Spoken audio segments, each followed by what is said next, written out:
Welcome to the Tech Egg. Don't get scrambled. Enjoy the video. You start by funding and securing your Robinhood account so you can act immediately, link your bank, enable two-factor authentication, and review margin rules. Once done, decide a seed amount, $100 to $1,000 is fine, to practice buying fractional shares.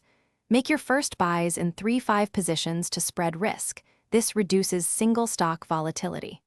Also, make sure your tax settings are correct and that you understand Form 1099 reporting, because taxes affect net returns. Now you refine how you make money by picking a clear strategy. Dividend income versus growth investing requires different tools and patience. Once chosen, place limit orders and set stop losses to control downside, and use dollar-cost averaging to smooth entry prices.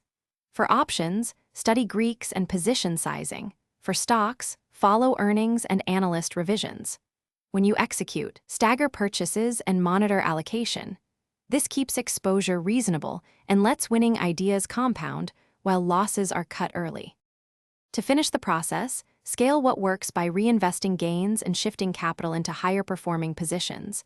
Maintain a max position size to avoid concentration risk. Define clear exit rules, set a profit target, a trailing stop, or a time-based sell, so you don't make emotional decisions. If something goes wrong, diagnose quickly. Verify internet and bank connectivity, check order status and fill details, and review Robinhood notifications. If trades fail, contact support and document screenshots for dispute resolution. Thanks for watching. Consider subscribing if I helped unscramble your problems.